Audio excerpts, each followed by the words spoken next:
தேனி மாவட்டம் தேனியிலிருந்து போடிநாயக்கனூர் செல்லும் பிரதான சாலையில் துரைராஜபுரம் கிராமம் அமைந்துள்ளது. இன்று அரசு விடுமுறை என்பதால் குடும்பத்துடன் வெளியே சென்ற பொதுமக்கள் அதிக அளவில் பயணம் செய்தனர்.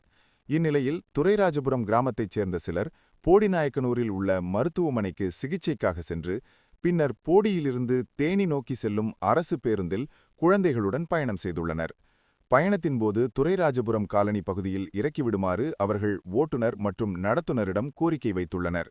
ஆனால் அந்த பேருந்து மீனாவிளக்கு பகுதியில் மட்டுமே நிற்கும் என்றும் துரைராஜபுரம் கேட்டாலும் அங்கு நிறுத்த முடியாது என்றும் பேருந்து பணியாளர்கள் தெரிவித்ததாக கூறப்படுகிறது.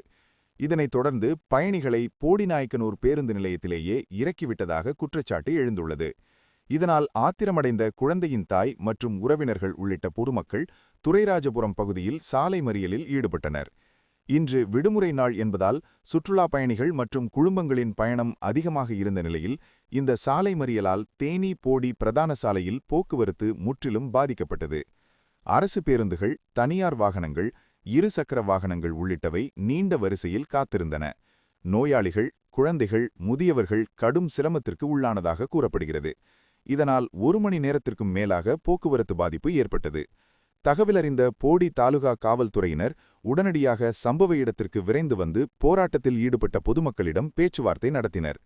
பின்னர் போடிநாயக்கனூர் உட்கோட்ட காவல் துணை கண்காணிப்பாளர் சுனில் தலைமையிலான காவல்துறையினர் நேரில் வந்து பொதுமக்களின் கோரிக்கைகளை கேட்டறிந்தனர்.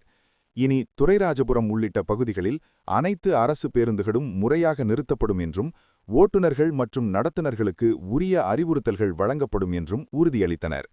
காவல்துறையினர் அளித்த உறுதியைத் தொடர்ந்து பொதுமக்கள் சாலை மறியலை கைவிட்டனர். இதன் பின்னர் போக்குவரத்து வழமைக்கு திரும்பி நீண்ட நேரமாக காத்திருந்த வாகனங்கள் புறப்பட்டுச் சென்றன. போராட்டத்தில் ஈடுபட்ட பொதுமக்கள் கூறுகையில், விடுமுறை நாட்களில் பெண்கள், குழந்தைகள், முதியவர்கள் அதிகம் பயணிப்பதால் அரசு பேருந்துகள் முறையாக நிறுத்தப்படாதது பெரும் சிரமத்தை ஏற்படுத்துவதாகவும் இனிமேல் இதுபோன்ற சம்பவங்கள் நடக்கக்கூடாது என்றும் தெரிவித்தனர். மேலும் துரைராஜபுரம் பகுதியில் அரசு பேருந்துகள் கட்டாயம் நிறுத்தப்படுவதை உறுதி செய்ய போக்குவரத்து துறை அதிகாரிகள் நிரந்தர நடவடிக்கை எடுக்க வேண்டும் என்றும் அவர்கள் கோரிக்கை வைத்தனர்.